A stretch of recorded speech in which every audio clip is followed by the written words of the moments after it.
বর্তমান যারা সরকার হচ্ছেন তাদেরকেও বলতে চাই, এখন করণীয়র 1 নম্বর করণীয় হচ্ছে এদেশের জাতীয় সঙ্গীত বাতিল করতে হবে। জাতীয় সঙ্গীতে ঠাকুর যতবার বলেছে ওমা তোমার আকাশ তোমার বাতাস, ততবার ঠাকুর কালিমাকে বলেছে ও কালিমা তোমার আকাশ তোমার বাতাস। আমি 32 বছর থেকে বলে আসছি, কালিমার বাপের আকাশ, আকাশ আল্লাহর, জমিন আল্লাহর, বাতাস আল্লাহর। কখনো মুসলমানের সন্তানের মুখ দিয়ে এই সঙ্গীত বের হতে পারে না, অসম্ভব। প্রথমত এই জাতীয় সঙ্গীত বাতিল করতে হবে। দ্বিতীয়ত শিক্ষা সিলেবাস পরিবর্তন করতে হবে, শিক্ষা ব্যবস্থাপনা পরিবর্তন করতে হবে। আমি 32 বছর থেকে বলে আসছি, আমার জানা অনুপাতে 1971 সাল থেকে নিয়ে এখন পর্যন্ত এই দেশে কোনো শিক্ষিত মানুষ শিক্ষামন্ত্রী হয়নি। তাতে আমি বলেছি এই দেশের পাঠ্য বহু বই পুস্তককে টয়লেট পেপার হিসেবে ব্যবহার করতে হবে। আমিও বলছি এই বই পড়া তো বহু দূরের কথা, এই বই আমাদের ছেলেমেয়ের হাতে দেওয়া তো বহু দূরের কথা। এই বইকে টয়লেট পেপার হিসেবে ব্যবহার করা অপরাধ। এই বই টয়লেট পেপার হিসেবে ব্যবহার করা অন্তত মুসলমানের জন্য এটা শোভনীয় নয়। সম্মানিত দিনী ভাই বোন, যেটা আরো আমি বলেছি, এই দেশে এমন একটি আইন বাস্তবায়ন করতে হবে যেখানে অন্তত 1ম শ্রেণী থেকে 8ম শ্রেণী পর্যন্ত ছেলেরা কোরআন মাজিদ পড়তে শিখে পড়াতে বাধ্য করা হয়, সেখানে থাকতেই হবে। সম্মানিত দিনী ভাই বোন, আমি একথাও বলেছি এই দেশের সংবিধানে একটি আইন থাকতে হবে যেখানে শরীয়ত বিরোধী কোনো কর্মকাণ্ড গ্রহণ করা হবে না, এই আইন সংবিধানে থাকতে হবে। সম্মানিত দিনী ভাই বোন, একথাও বলতে চাই, এই দেশের সরকার ইলেকশনে হবে না, সিলেকশনে হবে। হিন্দু মুসলমান বৌদ্ধ খ্রিস্টান টোকায়ের ভোটে সরকার নির্বাচন হবে না, সরকার নির্বাচন হবে জ্ঞানীগুণী সুশিক্ষিত বুদ্ধিমান হুঁশিয়ার মানুষের পরামর্শে। যে আদেশ করেছিলেন অর্ধ পৃথিবীর খলিফা কুশাগর বুদ্ধিজীবী রাজনীতিবিদ ওমর, তিনি বলে গেছেন পৃথিবীর মানুষ পরামর্শ করে খলিফা নির্বাচন করিও, নিজে থেকে খলিফা নির্বাচন করিও না, জাতিকে এইভাবেই খলিফা নির্বাচন করতে হবে।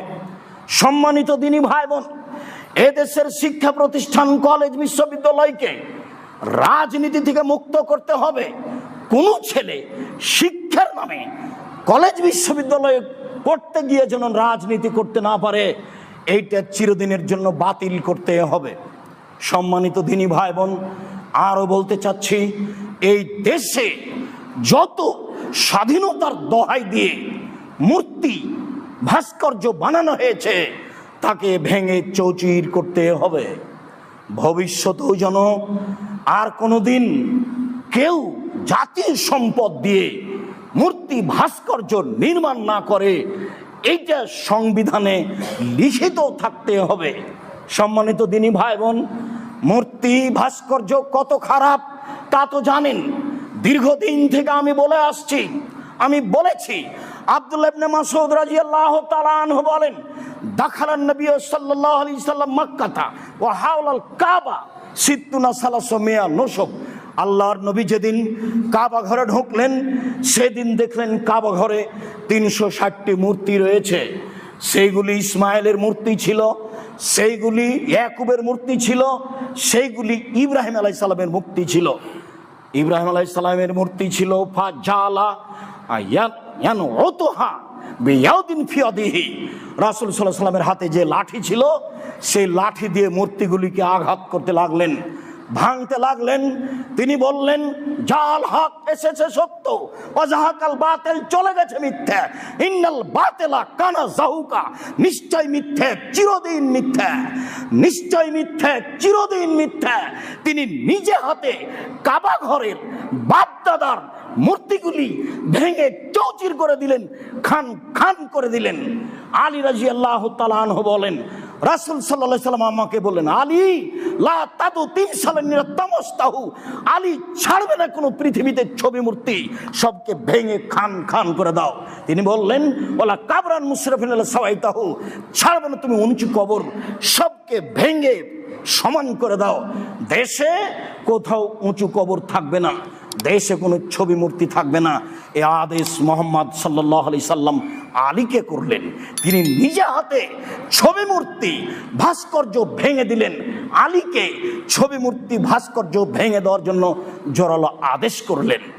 সম্মানিত দিনী ভাই বোন, আমরা যদি এই কাজ করি তাহলে আমরা অপরাধী হলে পৃথিবীর মাটিতে 2 নম্বর আসামি হতে পারি। 1 নম্বর আসামি নই। 1 নম্বর আসামি হচ্ছেন মোহাম্মদ সাল্লাল্লাহু আলাইহি সাল্লাম। কিসের আসামি? তিনি আল্লাহর আদেশে কাজ করেন, আল্লাহর আদেশেই তিনি কাবা ঘরের ছবি মূর্তি ভেঙে দিয়েছেন। মুসলমানের বাচ্চা, পুরুষ হোক আর নারী হোক, কিয়ামত পর্যন্ত তাদের হাতে কখনো পৃথিবীর কোথাও কোনো স্থানে অন্তত মূর্তি করতে পারে না। সম্মানিত দিনী ভাই বোন, বিষয়টি জোরালোভাবে নেওয়ার জন্য অনুরোধ জানাচ্ছে। আল্লাহ তুমি সর্বশক্তিমান। জুমার খুতবায় শেষ অংশে এসে তোমার শক্তির কাছে আশ্রয় ভিক্ষা কামনা করে বলছি, তুমি সব কিছু করতে পারো। আমাদের যারা মারা গেছে তুমি তাদের কবরের শাস্তি মাফ করো। আমরা যারা অসুস্থ তুমি তাদের আরোগ্য দান করো। আমরা যারা বেঁচে আছি তুমি তাদেরকে তোমার রাসূলের পদ্ধতি অনুযায়ী চলার তৌফিক দান করো। তুমি আমাদের জন্য ন্যায়পরায়ণ শাসক দাও, তুমি করতে পারো। তুমি আমাদের দেশের নিরাপত্তা দাও, তুমি আমাদের দেশে শান্তি দাও। মানুষকে জুলুম অত্যাচার হতে, লুটতরাজ রাহাজানি হতে রক্ষা করো।